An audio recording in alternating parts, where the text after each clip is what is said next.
What's going on, guys? This is Ivan from the Ancient Library, and welcome to podcast number 2. In this episode, Luke and I will be discussing ancient civilizations, Caral, North America, Central America, South America, and everything in between with researcher Marco Vigato.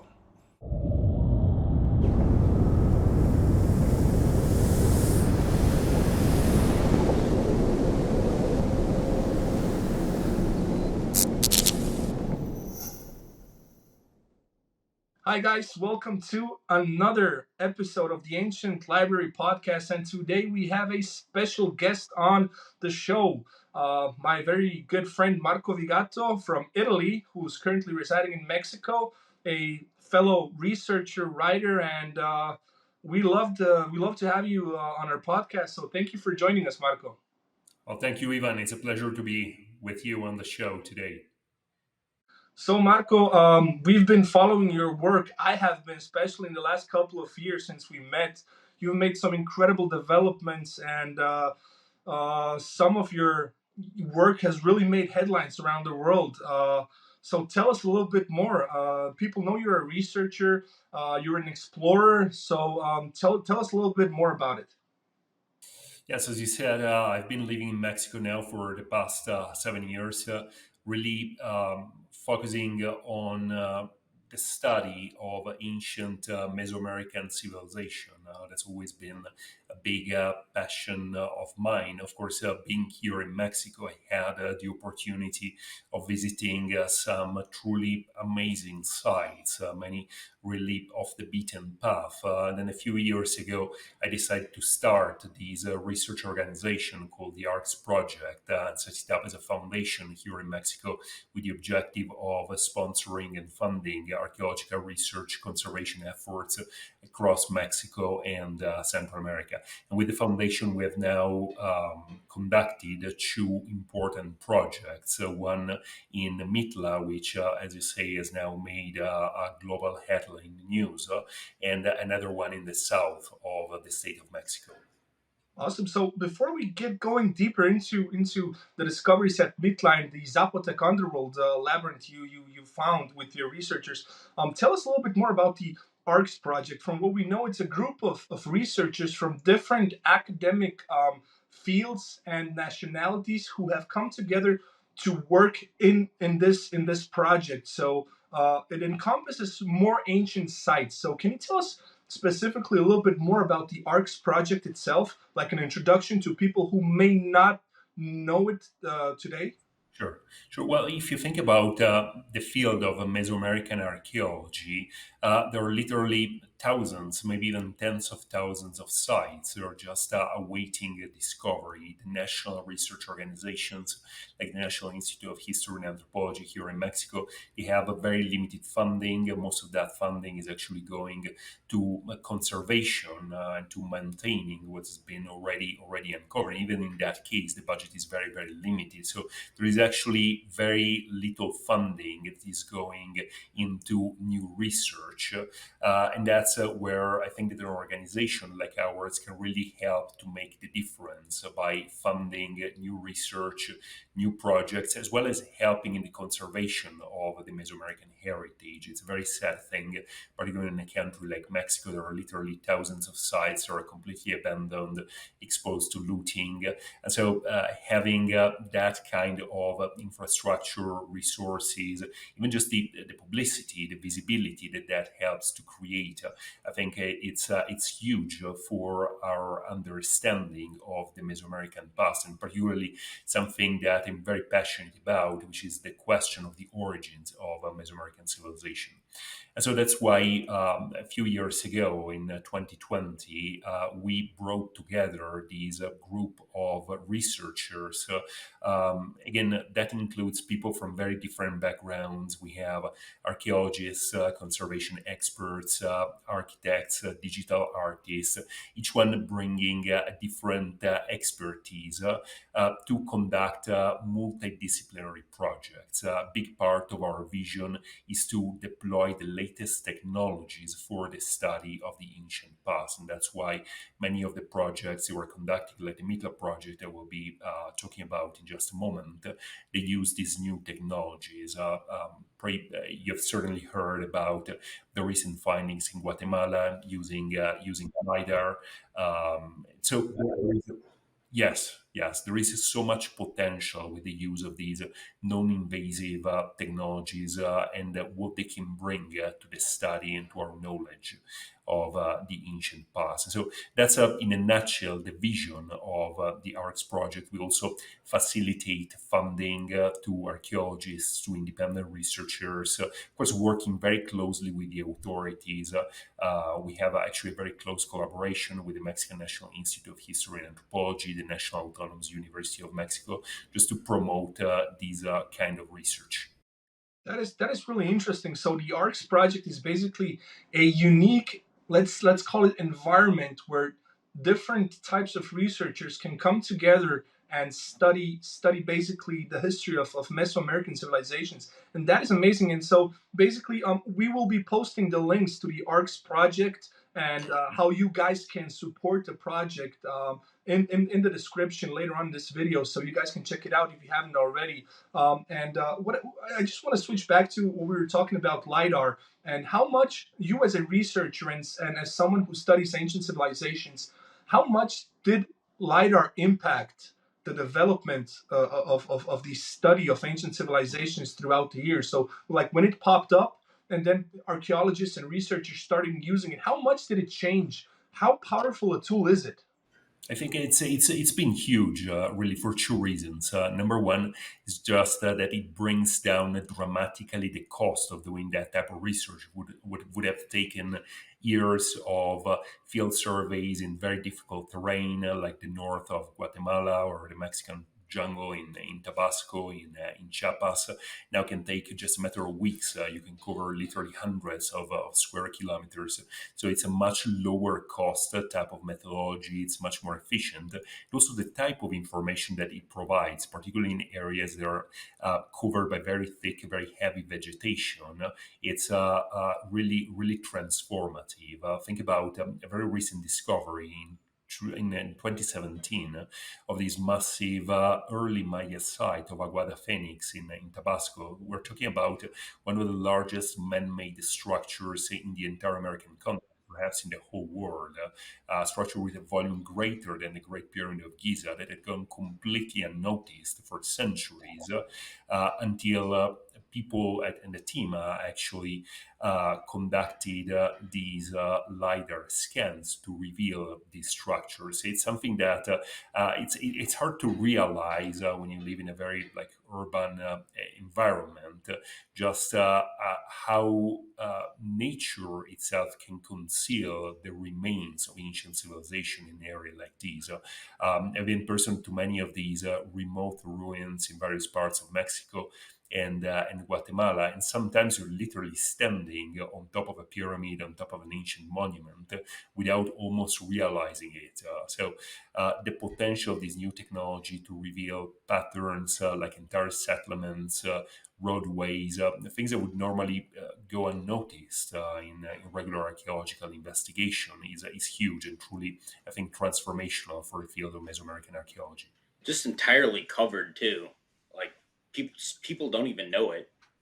Um, that kind of reminds me too. You mentioned looting earlier, and I remember reading one of the ARCS projects, and I'm probably going to need you to correct me on this, but Project San Mhm. Miguel Extapan. Japan, yes. Yeah, San Miguel Ixtapan. yes, you guys got it better than I do. Yeah, I Um, grew up in Mexico, man. yeah, but that the fact that there was possibly Andean influence all the way up there in Mexico, and that's crazy because we don't really hear much about like them being that connected, and that's just fascinating. And I know in there you had mentioned that there was some looting at the site, which has really hindered any sort of you know understanding of that, farther understanding. But I would love to hear more about that project because that just blew my mind when I was reading about that. For sure, and there was almost a chance discovery in a way. The site itself happens to be less than 1 hour from a quite famous summer resort here in Mexico, of Valle Bravo, where our family happens to have a house there. And so there was a part of my regular, almost like weekend explorations around the area that I stumbled into this site. It's a relatively small archaeological site with a small but very interesting protected archaeological area that was excavated during the 1990s and early 2000s. However, what was truly impressive about the site were a set of megalithic stone slabs carved out of basalt andesite that have pretty much nothing to do with the style or the culture that created the rest of the site. You have these very crude, relatively crude pyramids, mounds, structures that fit very well within our picture of the Mesoamerican epic classic and early post-classic. We're talking about a time between 700 AD down to around 1400, 1500 AD. But then you find these incredible precision carved megalithic stone slabs. So they are probably much, much older than the site itself. And of course, these all sparkled an interest in the origin of these slabs. Very interestingly, after first um, discovering in a way and learning about these site, I came across an article that was written in the 1950s by two American archaeologists, Charles Wiki and Modi Bullington, that made the first report of the site.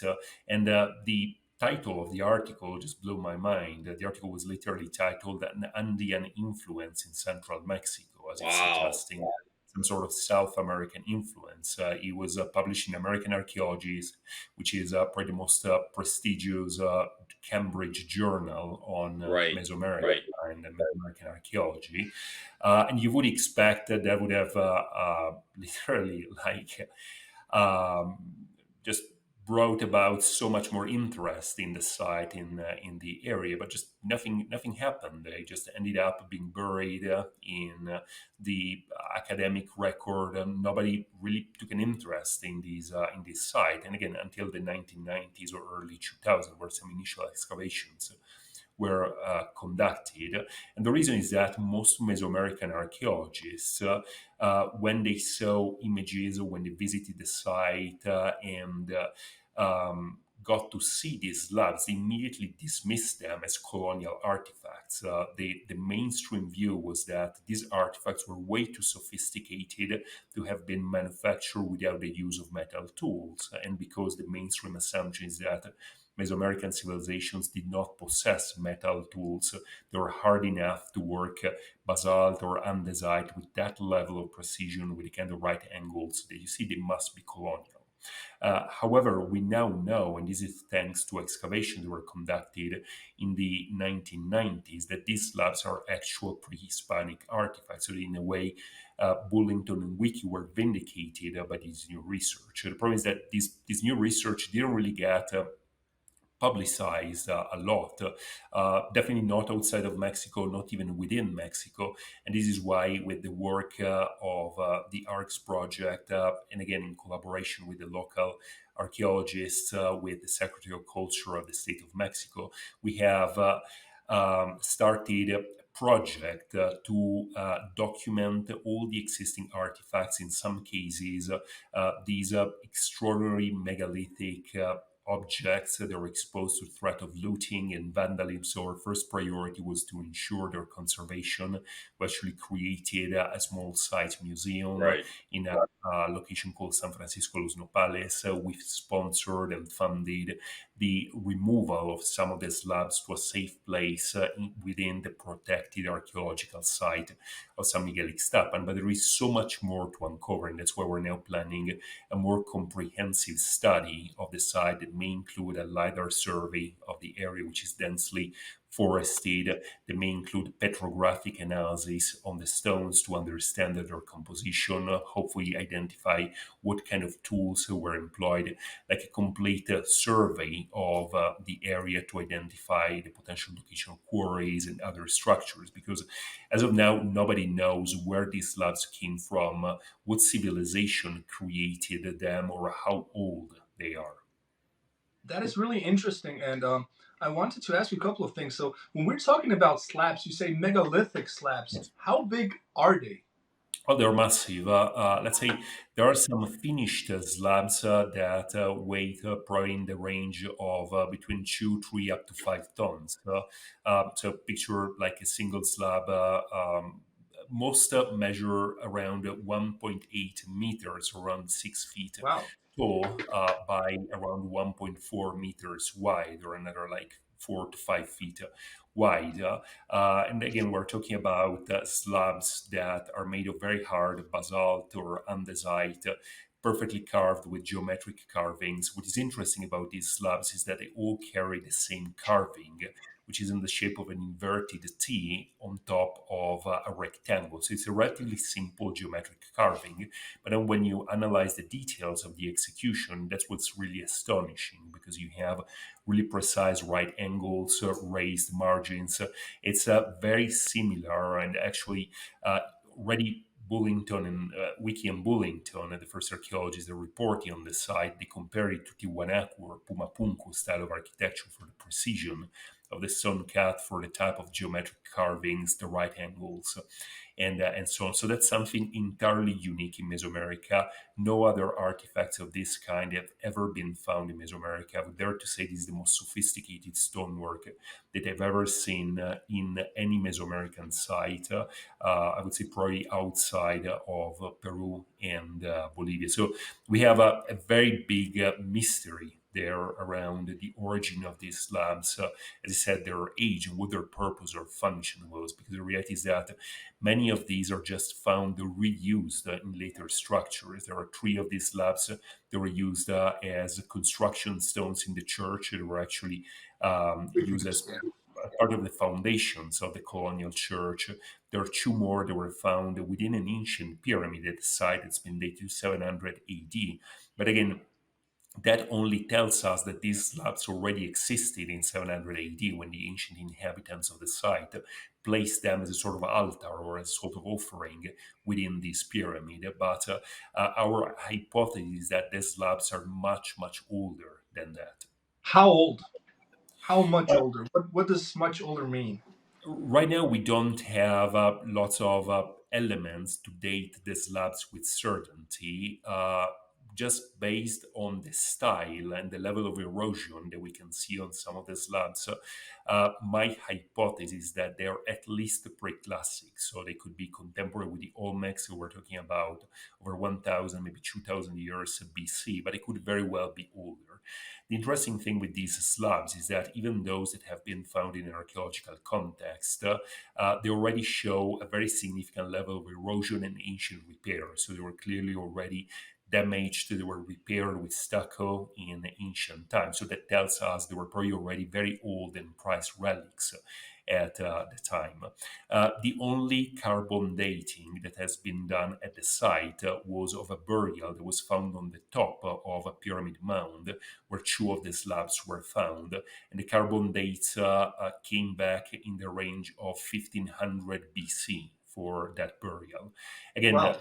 that's Wow. an indirect confirmation of age, because it's not directly associated with the slabs, but Right. just logically, if the burial is located at a higher level than where the slabs were found, then the slabs maybe must be older than Of that. course, yeah. You That is really actually interesting. answered my question. I was going to ask if there was any carbon 14 dating you guys Mhm. did around there, but yeah, that's Yeah. crazy. Definitely older.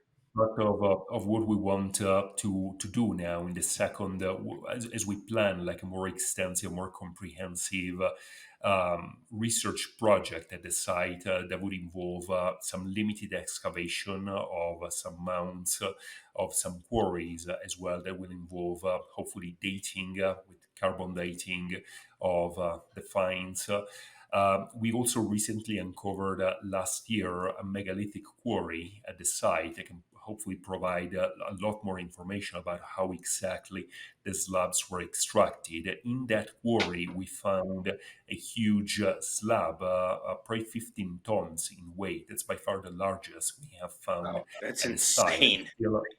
Yes. Marco, I want to interrupt you just for a second because I'm going to forget about it probably because I have so much questions. From the quarry that you guys Mhm. found, how far away did you discover the megalithic slabs? Like, what's the distance? They're spread over a very large area. I would say the majority of those is located around 3 kilometers from the quarry. But keep in mind that it's a very rugged terrain. So even though the distance is not that great, you have to go through uh, very deep ravines and a very, very difficult terrain. So we actually speculate that the slabs were transported by means of the river.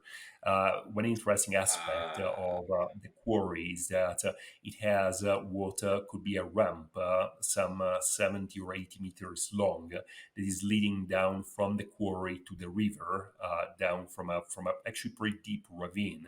And so we believe that the slabs were probably transported along the river. The one that's been found the farthest away from the quarry has been found 15 kilometers from the Wow. site. Now, again, the interesting thing is that, as I said, all the slabs are nearly identical. They have the same general size, dimensions, the same carvings. And so our assumption is that they came from a single site. There could have been a megalithic structure, some building that was destroyed, and that the slabs were then taken from that site to a variety of locations as we can think of them as sort of like relics or heirlooms for that civilization. They saw them as something already very ancient, probably related to some belief or some cult of the ancestors. So we right now we don't know where exactly the slabs came from, how they were used, whether they were part of some construction, whether they were used as let's say ornamentation, whether they were altars or stelas or anything like that. That is really amazing. So basically, when we speak, I'm going to just change subject for a second and switch back to ancient Egypt, for example. It is believed that, for example, the massive stones in Egypt were also transported via the river, via the Nile River, from some of these quarries to Mhm. some of these construction sites. So, like, how realistic is that? Like transporting like really massive stones, is it really viable? Can we really say ancient people really did that? Like, put a bunch of wood down there and make some sort of boat and just, quarry these massive rocks and, somehow put them on these boats and just, ship them somewhere. How realistic is that? Because a lot of people don't believe it's possible. Yeah, actually, I think that in the case of Mesoamerica, and we're going to also talk about that at Mitla. Mitla, I think, poses very similar problems for the transportation of megaliths. So, rivers in Mesoamerica are not generally deep enough. They're mostly like seasonal rivers, and so they will not allow the same kind of river transportation by boat as you would have in Egypt, for instance. I think a more likely scenario is actually during the dry season when the river is essentially at its lowest, but that still provides a relatively flat surface with lots of river stones. And so you can more easily drag a heavy load like a stone on a sort of raft or a sledge over that riverbed with just a little water to provide lubrication. So that's how we would envision the transportation of. So you believe that they dragged the stones, not necessarily on the water, but Right. from the On stones, the right? riverbed, on the And riverbed. so, like, drag them for 3, 4, 5 kilometers until the site. Yeah, of course, like that's a huge amount of work. We did a little bit of experimental archaeology in a way ourselves at the site. Just a few months ago, we moved one of those slabs, and it's one of the smallest ones. It only weighs, we estimate, around 1.5 to 2 tons because it's broken in half. So it was only half of a slab. And we moved that to a shelter construction that we created so it can be displayed and preserved. We do that entirely entirely by hand because the location did not allow for heavy machinery to move the slab. So we had to use rollers. We have actually a video online documenting the transportation of the slab, which was extremely interesting. We used wooden rollers, so we used ropes. We had over 20 people dragging the slab, and that was downhill again. Okay. Yeah, not uphill. To no, no. To move it uphill, there was actually no way of moving. Not even like 20 people with rollers. We used Yeah. even like an electric harness. There was no way of moving this lava uphill. So we had to use a truck eventually once we got through a road. Right. So it's a hugely complex logistics to move something like that. Even with modern equipment, it took us over a day to move the slab by only about 100 meters, mostly downhill. So, and we're talking about one of the smallest ones again. That So is that I is think the so complex. I logistic think I challenges think are people don't huge. even understand just how complex the movement of No, such massive stones is. no, Like, right. people always invoke, like, oh, it was aliens, or it was giants, or whatever nonsense Yeah. people can come up with. But these things were actually done in ancient times. So our For sure. ancestors, ancient civilizations, figured out, had Mhm. these means by which they really made this possible. So and this is perhaps one of the most fascinating things for me personally when I think about the massive achievements ancient civilizations did, especially in Right. Mesoamerica, because as you said, the terrain is really rough. I mean, I lived in Mexico, and I know how it is. So Yeah. that is just incredible. Yeah, we really need to give credit to these people. I think we tend Yes. way too Definitely. often to picture, particularly Mesoamerican civilization, as essentially like savages. But clearly, like the level of organization, the level of technical skill, of coordination required to accomplish something like that is just astonishing. It really like testifies to the sophistication and the level of cultural advancement of these civilizations. Well, I always Simply. think it's funny too because I think we have not an ageist, I guess you could say, but more of like a timist superiority complex where we think just because we live way more in the future, we're more advanced and sophisticated than someone who lived 3,000 years ago. But Right. if everything was to collapse, if everything was to be gone, a huge comet impact or something, how many of us would be able to go out in the wilderness and survive? Mhm. Zero. Probably like 98% of people couldn't, something like that. Right. But if you Right. take one of our ancestors from 3 or 4 thousand years ago, they'll know what's good, what they can eat, how to build a shelter, stuff like that, how to identify different stuff in nature. So it's almost like a different like level of smartness is Right. what I Right. always And think what They we about. didn't have they didn't have social media. They didn't have Twitter, X. They didn't have Facebook. They didn't have all these problems that we are faced with today.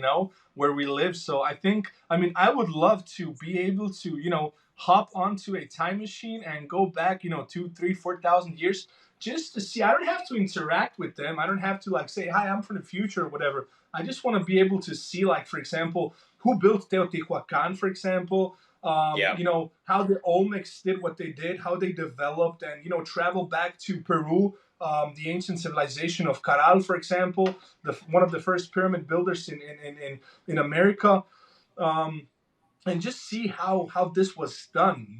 Because to us it seems so complicated, and for them it might have been so easy. For example, one of the reasons, like Egyptologists, I always go back to Egypt, say, when I ask, for example, when I speak with people and ask them, well, why didn't the ancient Egyptians, they were meticulous writers, documenters, why didn't they write down how these massive stones were moved? And experts usually say, well, it was so rudimentary to them. It was so, something out of a day-to-day basis that they didn't feel the need to document it. While I don't necessarily agree with that, it kind of makes sense, right? Mhm. Yeah. Well, I don't think it was easy for them. I think they probably faced same logistic challenges that they would face today. And it's actually really interesting to see, even talking about a site like San Miguel Ixtapan, like to follow the entire process, almost from the quarry to the site, where you have to think, of course, that there must have been like a specialization of labor with people in the quarry. It's very interesting also to observe the quarry marks because, to my knowledge, San Miguel Ixtapan is probably only one of a couple of sites across all of Mexico where you find these kind of scoop marks at quarries in basalt,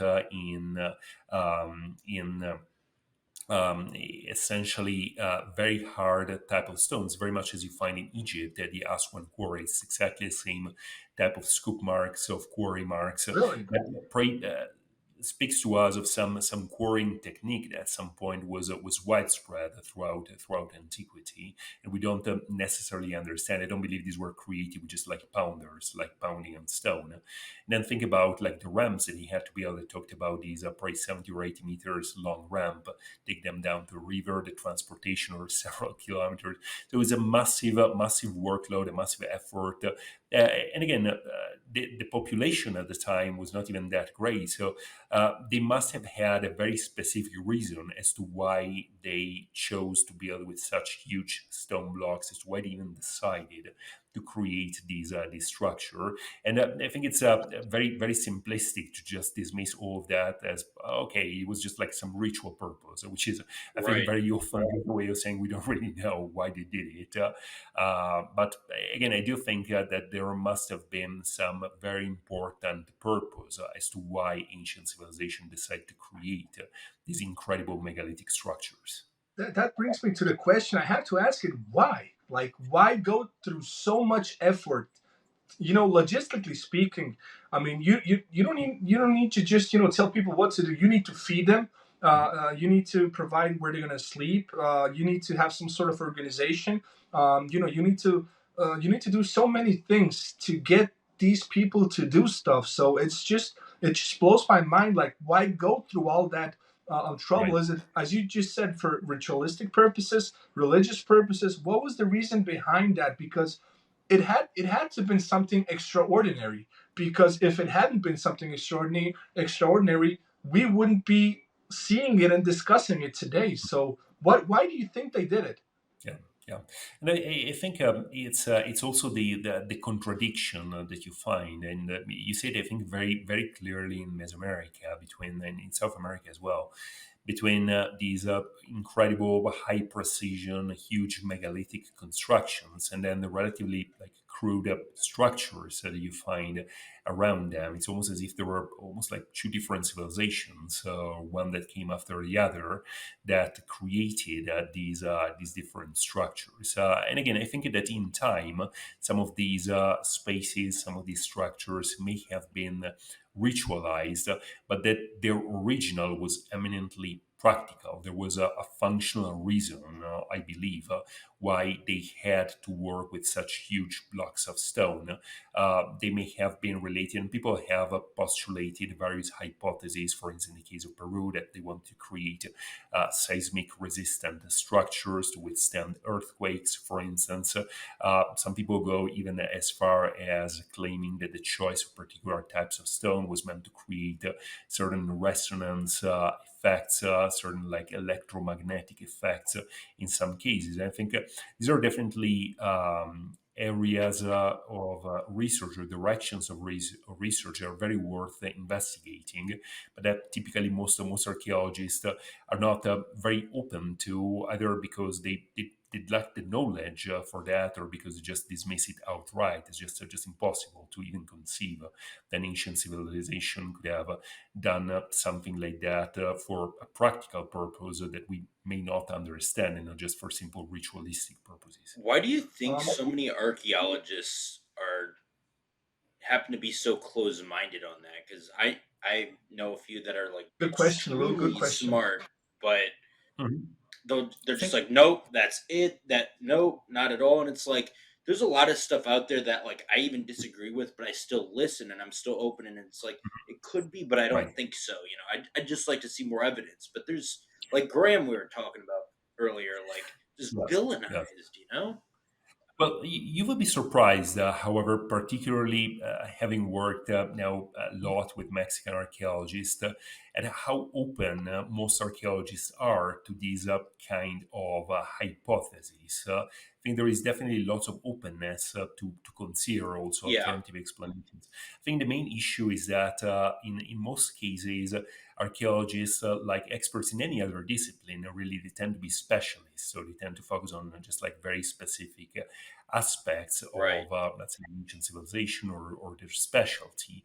And so, even when talking about things that are much less controversial, like the whole concept of archaeoastronomy, for instance, you actually have very few archaeologists that are trained to recognize things like ancient alignments, orientation. Of course, they may be open to considering that, but it's just not something that most archaeologists, most academically trained archaeologists, are trained to recognize. So it still takes some amount of convincing, of educating also archaeologists into those areas of knowledge that maybe also like relatively new to them. Right. I think that archaeologists, like as scientists, like for example, I'm going to draw some parallels, for example, and talk about Harvard astronomer Avi Loeb. We know you Yes. were at Harvard, Marco. Yes. For example, I love Avi Loeb as a scientist because he is a curious mind. Hmm. And what makes him stand out from different astronomers and researchers is that he isn't afraid to be curious. Hmm. And the reason because he is curious and has this different approach to the subjects he studies gives him this different point of view and perspective, which eventually led him to make incredible discoveries as the ones he just did off the coast of Papua New Guinea, about the interstellar fragments. So my Right. question is, do you think that archaeologists and experts in that field should also be more curious and open-minded to a different type of approach, and not so much mainstream? Well, it's when I say mainstream, it almost sounds bad, but it isn't, like one-sided. Should they be more open to different possibilities? What do you think? For sure, no, for sure, and I think it's also a question of specialization, which is can be good or bad, right? So we have like specialists in many different disciplines. The point is that as I come to learn, archaeologists tend to be also quite territorial, meaning that if I'm a Mesoamerican archaeologist, I would never invade the field of an Egyptologist, for instance, or a South American archaeologist. And even within a discipline like Mesoamerican archaeology, there are very different experts. They focus on different civilizations. There are experts in ceramics, in stonework, in metallurgy. And so everyone pretty much have their own field of research, their own field of interest, where they have research grants, academic positions attached to that. So it's quite natural to understand why they wouldn't want to like invade the turf of somebody else. And so I think that's again that's a good thing in some respects, because that allows for a lot of depth in specific fields. But I think that also limits that broader curiosity, like connecting the dots. I think that's what's particularly hard for most academically trained archaeologists, because they're specialists, and so they find it hard at times to just like connect the dots with when you're talking about connecting different cultures, different civilization, not necessarily from the same side or the same part of the world. Right, right, right. So, and that brings me to ask. I mean, I wrote about it on Curiosmos about the subterranean tunnels of the Zapotec Yes. underworld you found at the ruins of Mitla. Can you tell us a little bit more? I mean, this news was huge. It made such headlines, and I'm glad that this Yeah. actually made such headlines, because it was, I think, one of the very first big discoveries that you had out there, right? Yeah. And it's in Yeah. No, Oaxaca, that right? was in Sorry? Oaxaca. Yeah. Yes, exactly. Exactly. Oaxaca. So, Oh man, My talking favorite. about Oaxaca, I have to say, I mean, I love I've been mezcal. living out of Mexico. No, listen. Queso de Oaxaca. Oh man, what I would give to that's get some amazing. queso Oaxaca, man. I've been out of Mexico for like, I don't know, like 10 years or so. I haven't been back there. I have a lot of friends there. And what I would do for some queso de Oaxaca and some quesadillas, Man, I am so hungry right now. Yeah, you should come sometime soon. And I would be very glad to show you around some of the sites. I'm sure we can do some like very cool videos or live broadcasts. I Definitely, I am. I have said to myself, I'm gonna go back.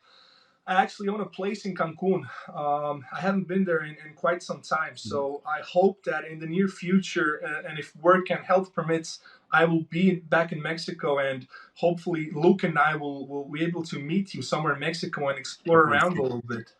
Hopefully soon. But as you said, the Mitla project made global headline news. I'm actually going to be back on site in about 2 weeks. We're going to Oh, have nice. a troop from the New York Times. They are documenting the second phase of the project. So it's been huge.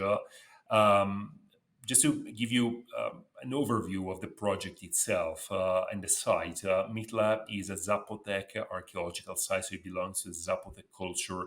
The Zapotecs were one of the major civilizations of Mesoamerica. Their origins actually date back to the first, second millennium BC. They were essentially contemporary with the Olmecs. But then the Zapotecs continued to thrive as one of the most important cultures in Mesoamerica well into the historical period, down to the modern age, or actually many modern communities where the Zapotec language is still spoken in the state of Oaxaca. And Mitla was one of their most important archaeological sites.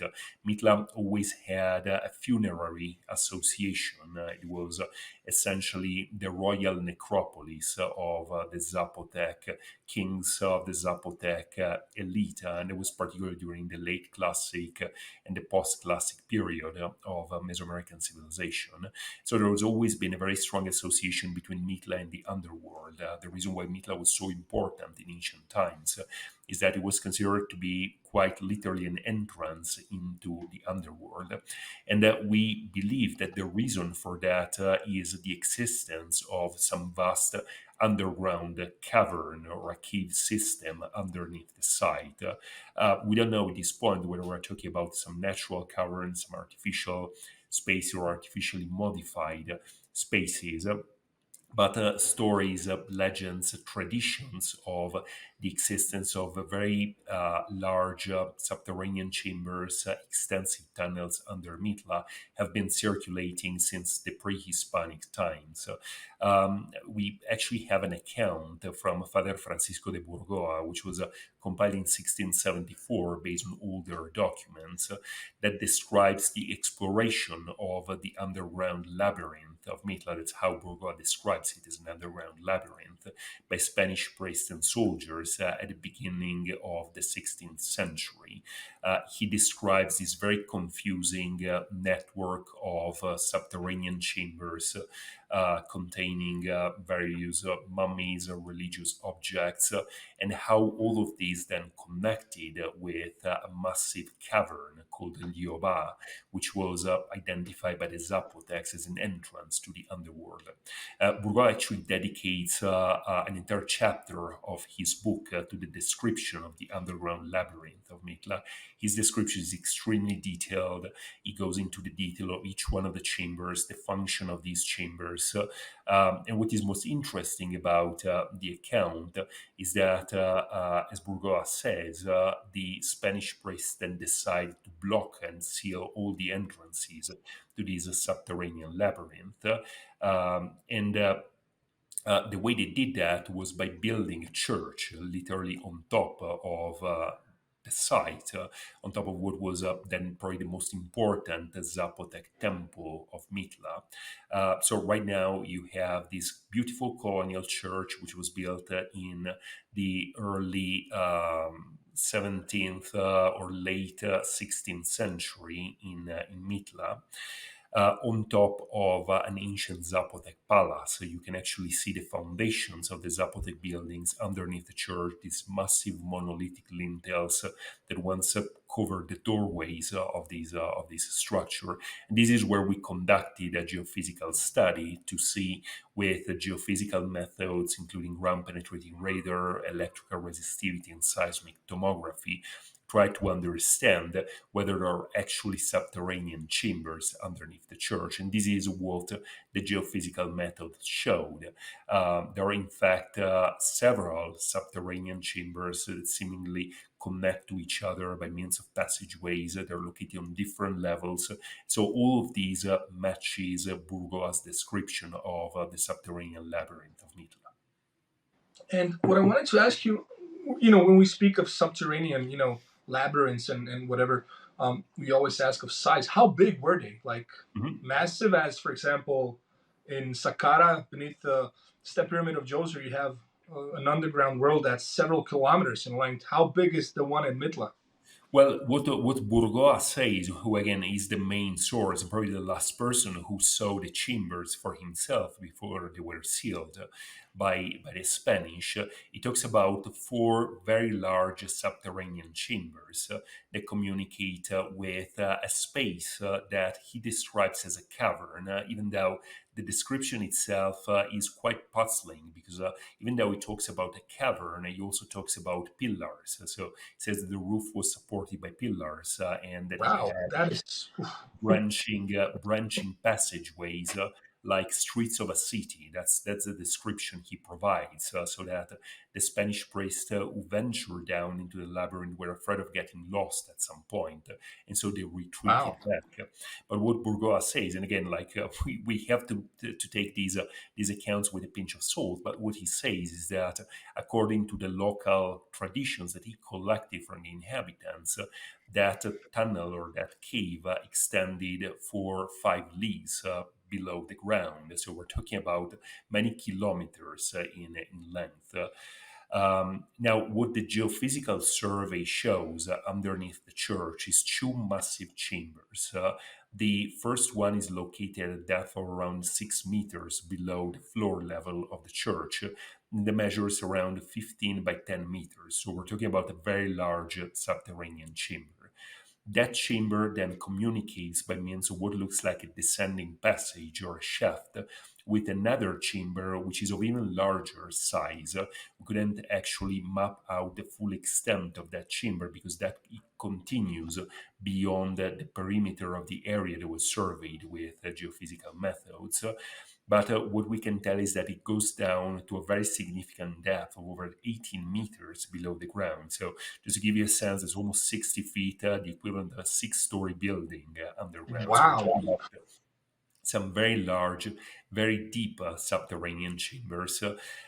There is evidence, which I find particularly fascinating, that these chambers were actually partially constructed under the ground. What I mean is that the rock that forms the natural bedrock underneath the church, underneath the site, is not a very good quality rock. It's actually a pretty fragile volcanic tuff. So it's not the kind of rock where you would typically expect to find large natural caverns or subterranean chambers. They Right. would just simply collapse. So Uh, they created that on top? they created it, they built underground in a way. This is something we find. So in Mitla, there are two subterranean chambers that have been explored. They're very small compared to the ones we have now identified underneath the church, but they still provide helpful information about the construction techniques. They were discovered in the late 1800s in the southern part of the site. And the information they provide on the construction technique is that they would first dig a trench under the ground and then build up the walls and the ceiling with megalithic stone blocks of a much better quality. They actually used a sort of harder andesitic tough basalt as well to make the walls and the ceiling. So you have to imagine they would first have to hollow out or excavate this subterranean space and then reinforce the walls, the ceiling with massive megalithic stone blocks. They were probably brought down through some shafts or some passageways under the ground. This is actually something that the geophysical survey shows. We see very clearly that the walls, the ceilings of these chambers, they show up as much higher density than the surrounding bedrock, which tells us they're built of a different kind of stone. Right. And just for our viewers to get an idea, when was this created? How many Uh, thousand years ago? approximately? That's an excellent question. What we know of the portions of the site that are accessible that we see above ground is that they date from a time around 200 AD. That's when we find the first evidence of monumental construction in Mitla, down probably to the 10th or 11th century AD. But that's only talking about the structure that we see above ground. Now we have no way of dating as of yet these megalithic structures below ground. Keep in mind, however, that the area of Mitla is one of the longest continuously inhabited sites in the Americas. The origins of Mitla um, uh, as an archaeological site date back almost 10,000 years.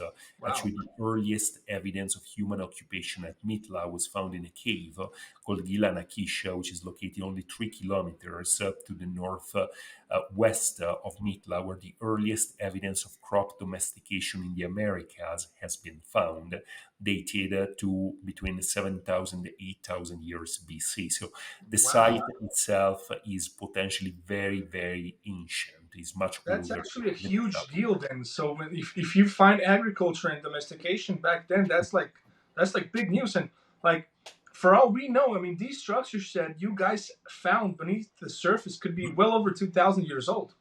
Yeah, they could be even much older than that. Our hypothesis is that the Zapotecs they monumentalized in a way a site that was already sacred. So if there was a cavern underneath the site that became identified with this entrance to the underworld, and if it's a natural cavern, then it's very likely that that space was inhabited or occupied by Right. humans already 10,000 years ago or more, so that we may find that there are a continuous sequence of occupation in those subterranean caverns that could basically stretch from prehistory to the Zapotec period. So that's why I think the potential of this site for our understanding of the evolution of Mexican civilization, the different sequence of cultures that developed in Mesoamerica is huge.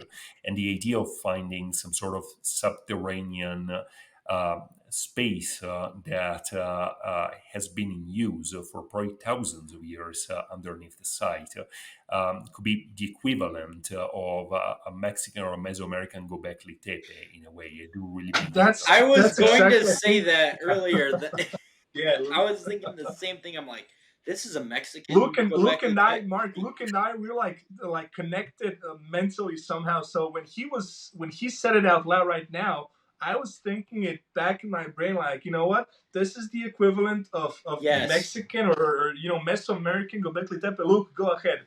Go Yeah, ahead. no, Yeah, it that, would that's You be. funny were you first. said that. I was literally about to say that earlier, and then you started talking, and then I'm like, oh my god, yeah, that literally is though. Like, with the first signs of agriculture there, that's like around Gobekli Tepe. I know Bonkukla Tarla is kind of changing that conversation in Anatolia, Right. but yeah, it essentially is. So that's And I awesome. find it fascinating that in the same way as Gobekli Tepe, where you find this early evidence of agriculture, crop domestication associated with megalithic architecture, we find the Yes. same in Mexico. Keep in mind, Mitla is the earliest site, or the site that has provided the earliest evidence of crop domestication in the Americas, and you have these massive megalithic structures at the site. To give you a sense, most of the stones, the megalithic lintels they were used in the construction of Mitla, they weighed in a range of 15 to 20 tons. But we have found some stone blocks in the quarries that are estimated to weigh over 350 tons at Okay, Mitla. hold on. Let me just interrupt you. Right.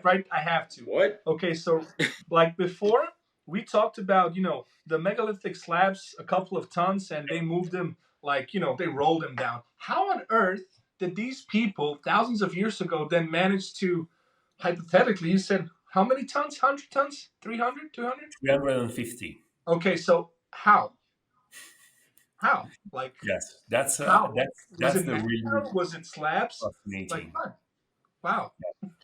That's a really fascinating question. This site has not yet been studied in detail. There is a study by a famous Mexican archaeologist, Nelly Robles, who wrote a wonderful dissertation on the quarries of Mitla, where she reports for the first time this enormous stone block that she found at a quarry at a site called Vigato, which is only like 5 or 6 kilometers to the west of Mitla. And this is a massive stone block, measures around 12 meters long by 4 meters high and 4 meters wide.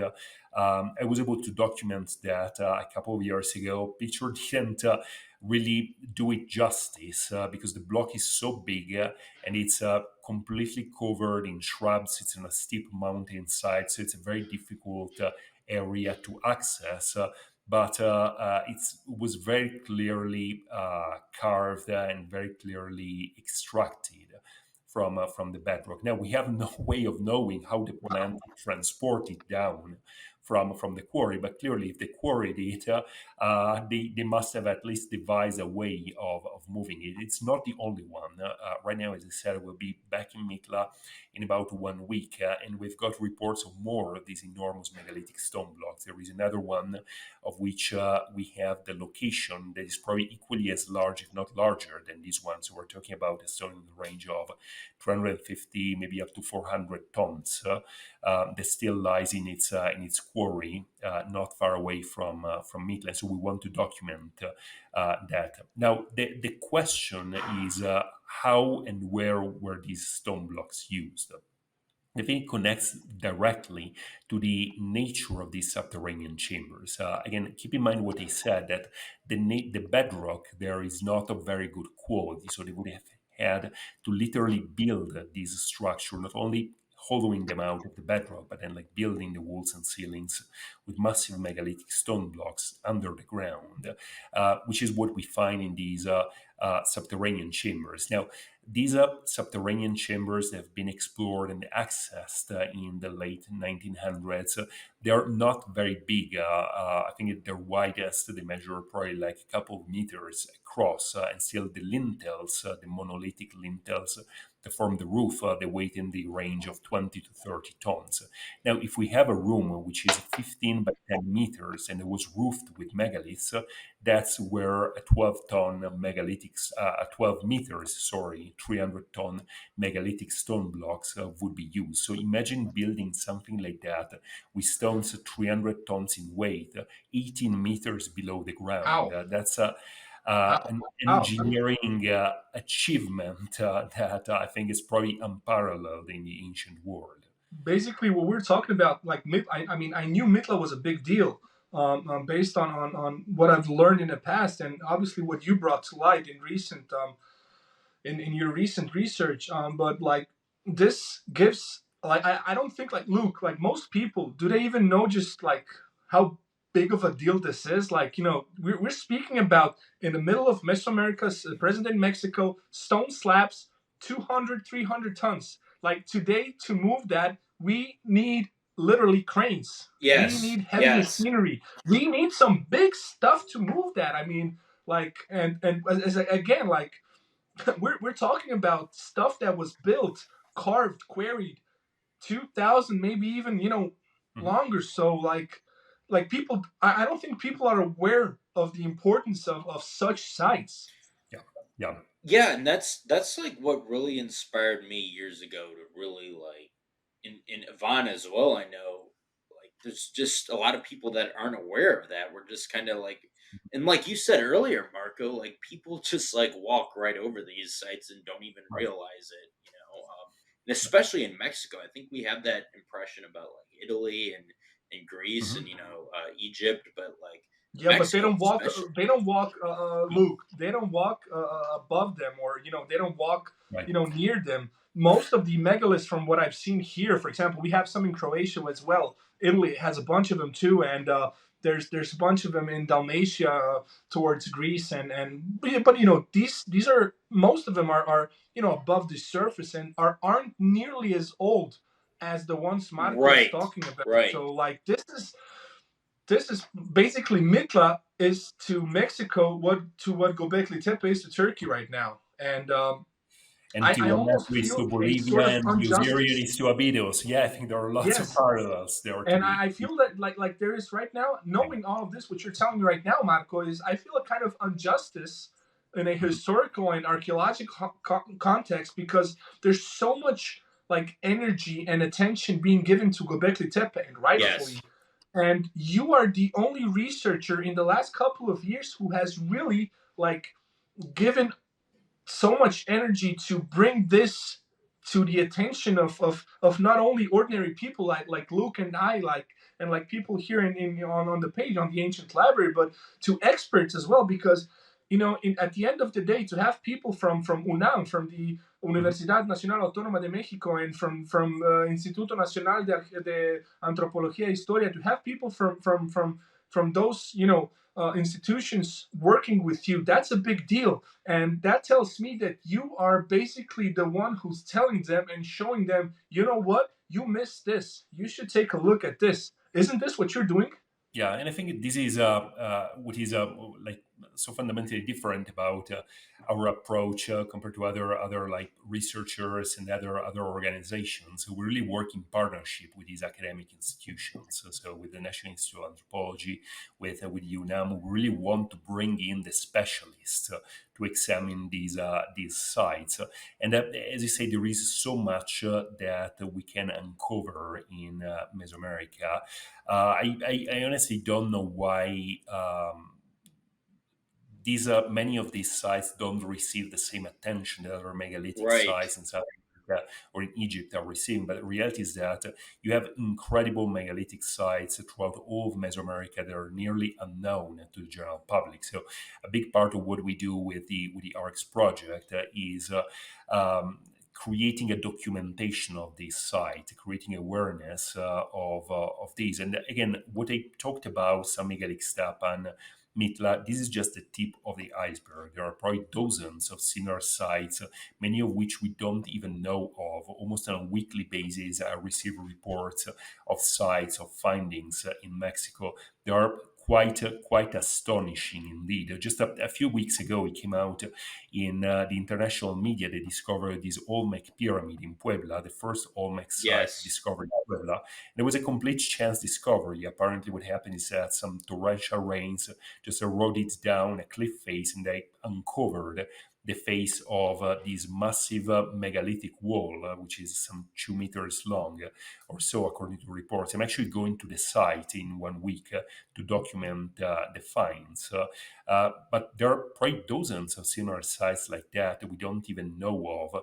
They show a level of sophistication, they show megalithic architecture on a scale, I would say, at least comparable to what we find in Peru or in Egypt. And so, like when we're speaking about pyramids, the Olmecs aren't really um, the ones who are known for their pyramids, right? No, So, well, there are some pyramid mounds. Of course, if you go to La Venta, for instance, it's one of the earliest pyramids in Mesoamerica. But the Olmecs are mostly known for their earthworks, for their monumental stone sculpture, of course. But there is an ongoing debate, even among Mesoamerican archaeologists, where exactly these kind of monumental architecture that we find throughout Mesoamerica really arose, whether it's with the Olmecs, with some other still unknown culture that was even older than the Olmecs. And one area of Mexico that truly fascinates me, where I think we may be able to find most of the answer, is the area of central Mexico around Morelos and Guerrero. I think there are plenty of archaeological sites in the area. They are older or at least contemporary with the Olmec sites that show monumental architecture on a scale and displaying a level of complexity greater than what you find in contemporaneous sites on the Gulf Coast. And again, that's been one of the great open questions of Mesoamerican archaeologists, whether the Olmecs were truly the mother culture of Mesoamerica, and where did the style that we now call Olmec originate. These two alternative models, one that has now become like the mainstream model, which suggests the Olmecs originated on the Gulf Coast of Veracruz. But since the 1950s, centuries, there has been an alternative model proposed for a central Mexican origin of not only the Olmecs, but of Mesoamerican civilization in general. And this is where I think many of these new megalithic sites, like San Miguel Ixtapa, and I can probably name another dozen of similar sites located in Guerrero and Morelos, are located. Wow, so there's like, I mean, Luke, for example, when we talked about, North America, specifically the U.S., about Cahokia, yeah. and yeah, Cahokia the Mounts, and like, do you think, like, you in the U.S. right now, do you think there's similar sites up there, man? Not as sophisticated. Not as How sophisticated. do you know? How do you know? The only one that, and it's not even like as impressive. I know they found like a mini Stonehenge at the bottom of Lake Michigan. Some people think that was more of a like a trap for hunters, though. But that Right. is something that is interesting and would have me curious to see if we could find something else. I know in Ohio as well. What's that snake called? I'm drawing a blank on the The name for it. Serpent Mound. Yes, yeah, Serpent Serpent Mound? Mound. Mhm. Yeah, and then Louisiana has a lot has that other site too, down Mhm. south. Yeah. And some pretty old ones Yeah, as well, some yeah, like 7,000 years old. The fascinating thing about all these earthworks, as you find in North America, as you find them in South America, in the Amazon, for instance, is that because they're not as impressive, of course, as stone structures, as monumental architecture, they have gone unnoticed literally for centuries. And so we're just now starting to uncover the full extent and complexity of these North American and South American yes. civilizations. So think about also the LiDAR scans that were done in the Amazon that revealed all these massive earthworks on a scale and the level of complexity that was um, considered impossible for a region like the Amazon. And one of the Right. So, oldest and now, pyramids now in the that you world mentioned as well. Amazon, Luke, ask.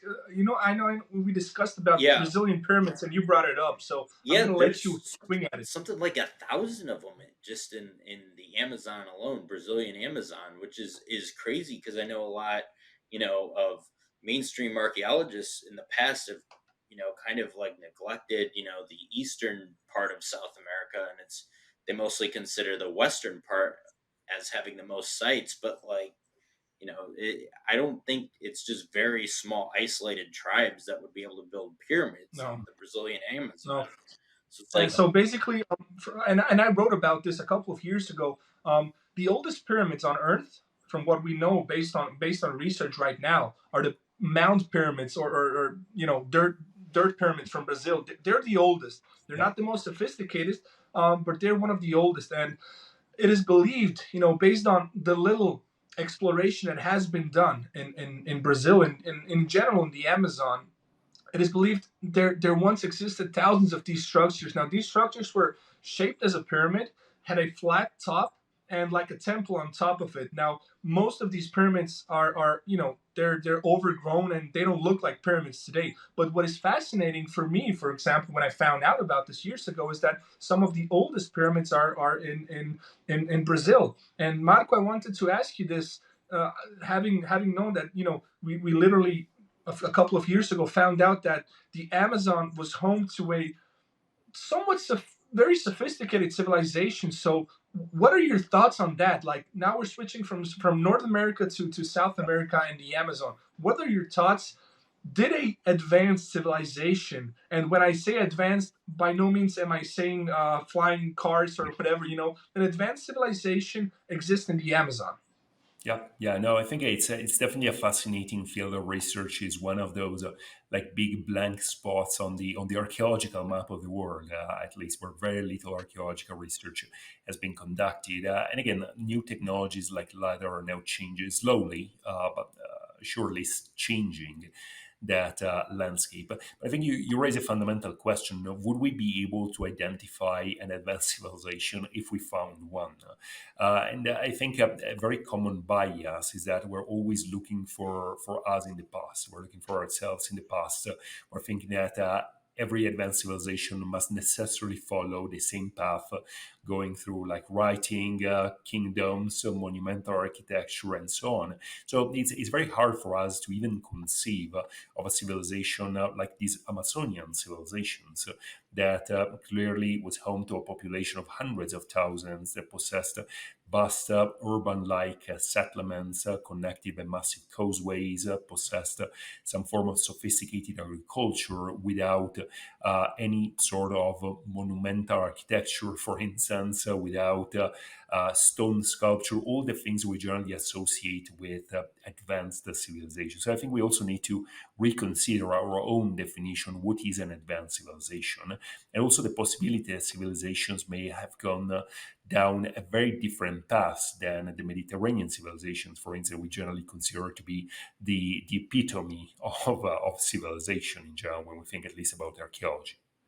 Right. So, and it's really interesting because, you know, when most people, for example, when Luke and I, when we're on our page and we're discussing, ancient civilizations, and a lot of people think that when we say ancient civilizations and then drop in the word advanced in Yes. there, they immediately imply, oh, these guys are talking about flying cars, flying Yes. pyramids, or whatever, and that's not necessarily the case. For example, I believe, based on what I've been researching and writing about in the last couple of years, I believe that an advanced civilization existed most definitely in the Amazon, especially after lidar the research showed that this unknown culture, we don't know who these people were, built their settlements and basically cities in specific ways, almost resembling what one newspaper wrote the universe. What they meant by that is that their settlements were oriented specifically and had a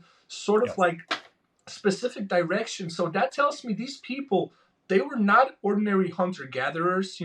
They were civilized. They had customs. They obviously had knowledge in terms of engineering because they built what they built and they did what they did. So I almost feel kind of like mad or disappointed when we're discussing advanced ancient civilizations and people almost immediately drop down to, flying cars or whatever.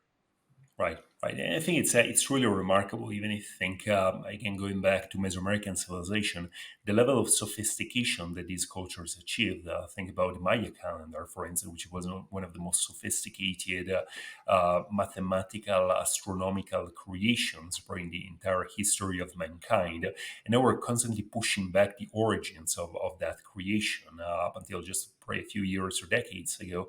People didn't believe that the origins of the Maya calendar were much older than first or second century AD, so the classic period of Maya civilization. Now we know for a fact that the system that we now know mistakenly as the Maya calendar is in fact at least of Olmec origin. The Olmecs already possessed a way of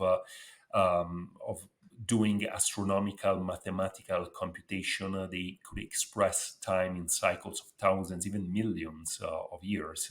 And this for a It's civilization that advanced. are that's clearly advanced. That's clearly advanced. I don't care if they then didn't build stone pyramids or they didn't know about bronze or iron, but that's still a hint to me of an advanced culture That's in that super case. advanced. And for example, like when we were mentioning now what is advanced and what is not, for example, a recent study, a couple of, I think it was like 2 years ago, showed that the builders of Göbekli Tepe in present day Turkey, they were very sophisticated engineers in the form that they incorporated geometry into building the stone circles and the monument itself, which by the way is more than, I think, how much, 90% of it is still underground or even more. Yes. So And you had like to when we're incorporate geometry. You had to.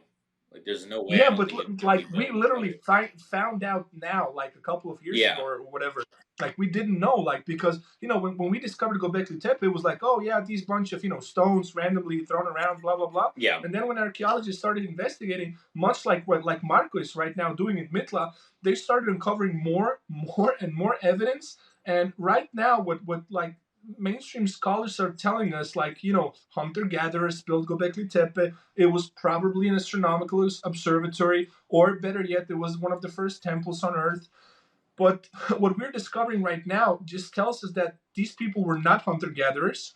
there had to be some sort of advanced civilization. Why? Because to build something that big, Mhm. you had to have social organization.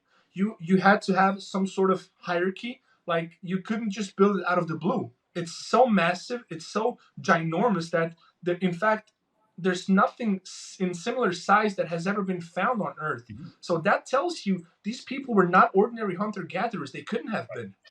So Right. why is this so hard Yeah. to believe to mainstream experts? Like it's there. I mean, there's evidence. Yeah, What I do you think think, Mark? that also prompts the question: where did that knowledge come from? Was knowledge that originated with the hunter gatherers or with the Olmecs? If we move to Mesoamerica, or did that knowledge come to them from someone else? Maybe an earlier culture, an earlier civilization we have not yet uncovered. I think what Göbekli Tepe shows is that there were what we could confidently call advanced civilizations Right. much earlier than even just a couple of decades ago would be thought possible. It would have been entirely laughable to even suggest the possibility that a cultural civilization existed 10,000 years ago that possessed mathematical knowledge, geometric knowledge, a knowledge of astronomy like we find at Göbekli Tepe. But now we have proof, we have evidence of that. This is only from a small, limited area of Turkey. So again, think how much more can we uncover? This apparent puzzle that we find in places like Egypt or in Mesoamerica or in South America of these cultures, these civilizations appearing as if out of nowhere, almost already fully formed, like the Olmecs with an already fully developed calendar, a mathematical system, and astronomy. So that makes me think of how much we don't know about the prehistory of that region. Was there an even earlier mother culture of Mesoamerica, earlier than the Olmecs, that basically taught all of that in the same way as the inhabitants of Göbekli Tepe that went on to kickstart the agricultural revolution and all that we know about the history of Mesopotamia. Do you? And what I wanted to just before you ask the question, Luke, what I wanted to ask you specifically about, right? Since we're going back and forth, here and there, America and Mesopotamia, I just wanted to switch back very quickly to present day Mexico and the Olmecs. Of all the ancient civilizations that we know have existed, Olmecs, Zapotecs, Maya, Aztecs, whatever. What is the oldest? And do you think that there was a so-called mother civilization that predates even perhaps the Olmecs? And Yeah, then I'm going to ask another question in terms of globally, just to yeah. get it out there. Do you think a mother-like civilizations existed somewhere on Earth that eventually like gave knowledge or shared knowledge to these other people who eventually like developed later? Real quick, Yeah. So Marco, before you answer, you guys might be wondering why I'm shaking my We have head. so many questions. I'm shaking my head because he literally said what I was going to ask. Again, you see, that's what I'm telling you.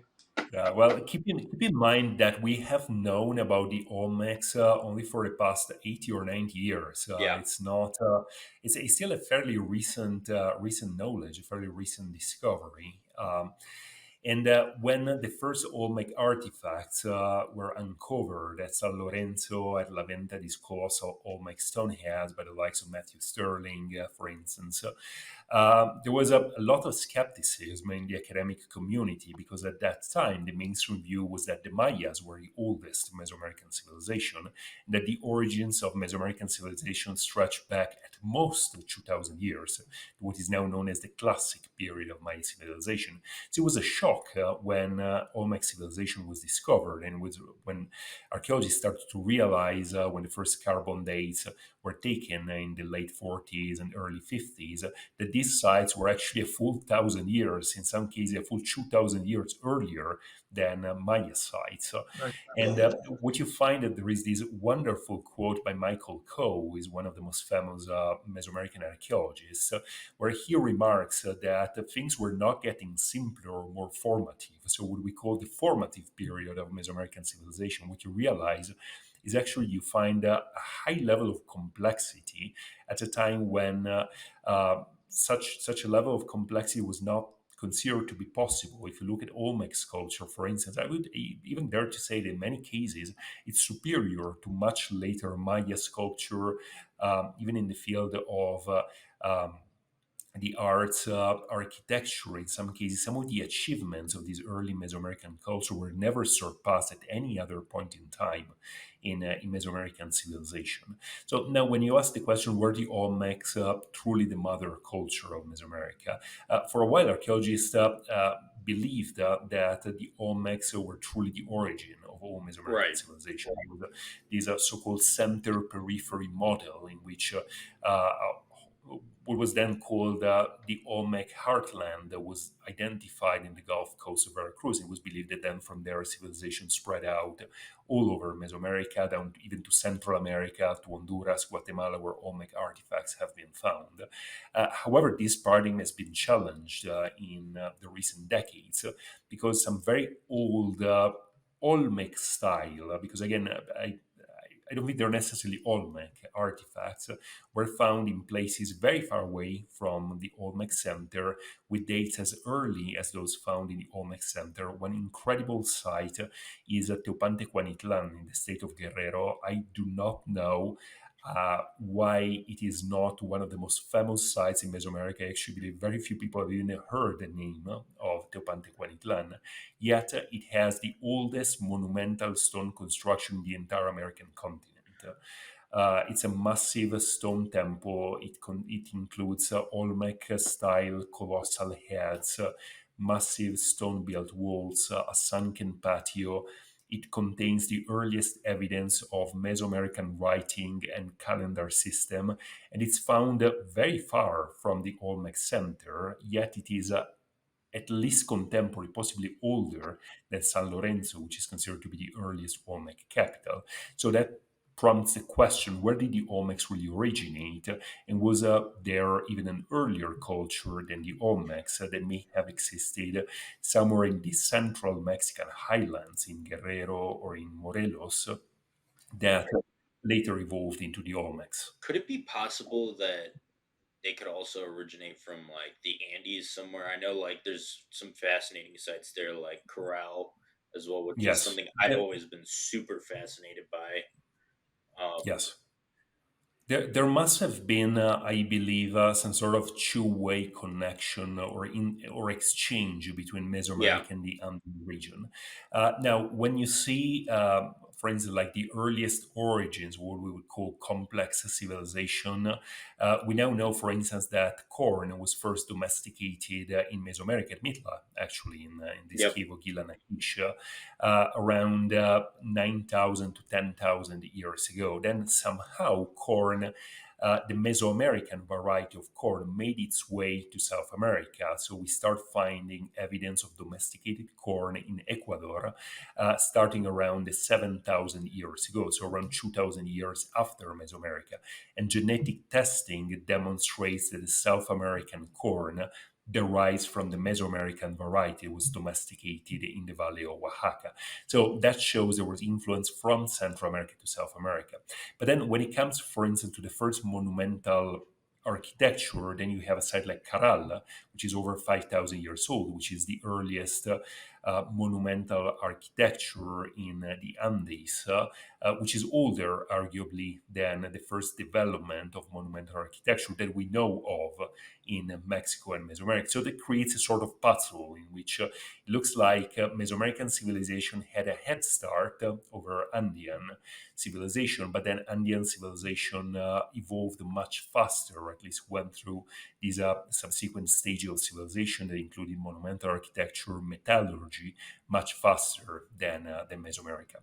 And granted, we're talking now about a time much later, so Right. that's around um, the mid first millennium AD, down into the post classic period of Mesoamerican civilization. But there is very well documented evidence of contact between South American civilization and Mesoamerican civilization in the west of Mexico, in the area of Michoacan, particularly where the Purupecha civilization that was settled there developed a metallurgy identical to the metallurgy that arose on the northern coast of Peru and in Ecuador, to the point that we're using exactly the same alloys. So there's very strong evidence that these metallurgical techniques came to Michoacan, to Western Mesoamerica from South America.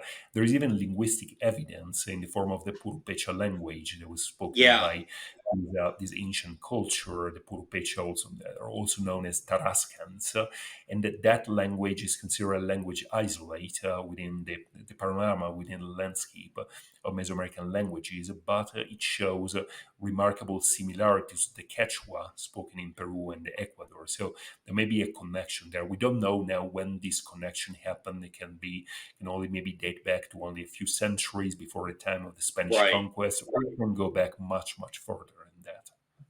That's interesting. And what I wanted to ask you about Caral, since Caral has one of the, the city of Caral, which by the way is what we refer to them today. They have some of the earliest actual pyramids in Mhm. South America. So what I wanted to ask you is like, is Caral to South America what the Olmecs are to North Mhm. America? I don't know. I think Chavin is to South Chavin. America what the Olmecs are to Mesoamerica. We haven't Hmm. yet found a Mesoamerican Caral. Uh, Hmm. I do believe, I do hope that one day we will find a Mesoamerican Caral, maybe even older than Caral in Peru. But also from a chronological point of view, I think the closest parallel will be between the Olmecs and Chavin. So Now, I just wanted to ask you this. I have to ask you this. When you say the Mesoamerican Caral, could that be Mitla, for example? that could be Meat that could be some site we don't know yet about in Guerrero or in Morelos. Wow, that's so like basically you have so much on your hands. Um, that you're discovering. Like how excited is it? I don't know, and Luke probably doesn't either because you're No. saying you're gonna be back in Midla soon. Like, what is the feeling when you get out there and you see like stuff that was built so long ago? When you see these megaliths and these slabs and curious symbols, like what does that evoke in you? Extremely exciting, because I think there is still a real sense of discovery in many of these places. Again, I don't claim to have like discovered really any of these sites. Of course, there have been like discoveries that have been made there, but if you talk about San Miguel Ixtapan, site was known since the 50s. Mitla has been known for a long while now, but in many places in Morelos, in Guerrero, you find the sites that, even though of course the local people, they know about them, there's almost no outside knowledge of these sites. I've been to many truly remarkable sites that I also talk about on my website, on the ARX Project web page in Morelos. There's one site called Chimalacatlan that has incredible megalithic stone walls with some stones that are over 5 meters long. That is virtually unknown. There is this other site on a massive, on an almost vertically mountain side in Huehue Piazla that has megalithic stone walls built of huge blocks of basalt and polygonal basalt. These are virtually unknown sites outside of Mexico. There is always this sense of discovery, really like uncovering more pieces of the puzzle of Mesoamerican civilization. Very, very, very interesting. And I know there's one question Luke wanted to ask you specifically about ancient apocalypse, Luke. I know this is one of your go-tos. Oh, no, no, no. I actually was going to ask something else, not about ancient apocalypse. I Oh, guess we really? could end with it, but have you heard of the Fuente Magna Bull? Of the what? Fuente Say again. Magna Bull. Oh, the Fuente Magna. Yes, Yes. yes. So The I know South we were talking American about home from the Tiwanaku. yeah, I know we were Yes. talking about the connection between some of the early Andean cultures in Mesoamerica. Mm. Yeah. And this is more of a far out fetched question. How did they end up with a bull that supposedly has cuneiform on it and Yeah. animals that aren't even found anywhere near the region? Yeah. Yeah. Well, let me start by saying that I think the Fuente Magna bow is still a very controversial Yeah, artifact. There are lots of questions about its authenticity. Again, at this point in time, I cannot express myself yeah, in a, on its authenticity, or I think if it truly were proven or could be proven that it's an authentic artifact, I think that would be truly transformative. It would really like trigger a complete reassessment of the question of the origin of civilization. So, if you ask me about the possibility of pre-Columbian transoceanic contact, I'm personally a believer, a very firm believer in that possibility. I think the contrary is almost impossible to think about. I think there must have been contact at some point in time. Now, the real question is what were the implications of that contact? Because, for instance, now we know that the Vikings arrived in Newfoundland long before Columbus, but Hans they Ox just died Meadows. out, and Yeah. nothing happened really out of that. And so, the way I see this kind of transoceanic contact is probably similar to the Vikings of Newfoundland. I do think that there may have been that occasional shipwreck, or that occasional, maybe not even Yeah. occasional, there could have been like more regular contact. For instance, there is lots of speculation about the origin or source of copper from the Great Lakes region of North America to the Old World. There may even have been some trade routes established by the Phoenicians or by the Romans, by some other Right. Old World civilization to the Americas. My point is more that if even if this kind of contact existed, it didn't seem to have left a Lasting long-lasting impact. impression on the course of civilization. There are artifacts that have been found in Mexico. One of the most famous What's one the is this Belhuaca? little, yes, Kalishtlawaka Yeah. is this little ceramic head. I think the head is unquestionably Roman. There is Yes. some skepticism about the exact provenance, but it came from an official archaeological excavation. So Yes. some detractors claim it was like somehow planted there, but I find it quite hard to believe. I find that well, it's very well possible, in fact, that Roman artifacts made their way through Mesoamerica Yeah, through shipwreck like a traders, Berber ship, shipwrecks. Phoenician. Uh, the Yeah. point, if then you ask me, did that have a lasting impact on the course of Mesoamerican civilization? No. No. All right, so that's been incredible. We're gonna have to wrap it up right now. We're into 1.5 hours of this podcast, which is so amazing. It's actually, I wanted to talk about so many other things, but I guess we're gonna leave some of that for another time you come along. I hope that you will come again to the Ancient Library podcast, Marco. Absolutely. So like before we wrap this up, I really want to say thank you so much. I really appreciate, both Luke and I appreciate what you're doing. I think that you're on a really good path. You're bringing a lot of fresh energy into exploring parts of Mesoamerica that have not been previously explored. So kudos on that. Way to go. I wish you very much luck. Hopefully you will continue making progress and make extreme discoveries. And when I say extreme discoveries, I really hope you do discover Caral of Mesoamerica. Or Um, Göbekli Tepe of Mesoamerica. or the Göbekli Tepe of Mexico would be even more extraordinary. And so thank you very much for answering so many questions Luke and I had. Luke, any final words? Yeah, it was just a pleasure to have you on. We'd love to have you on in the future again once you find that Gobekli Tepe equivalent as well. So, Hopefully um, before, man. yeah, Uh, yeah, will be my absolutely. pleasure. Thank you so much. Well, thank you so much. And guys, this has been Marco Vigato from the ARX Project. Make sure to I check it hope you out. enjoyed. And check out all of the links in the description. Head out to Marco's website, head out to the ARX Project, check out what they're doing. It's great, and show some support. The page of Marco will be in the description. The links, all you need to know, will be in the description. So thank you for watching.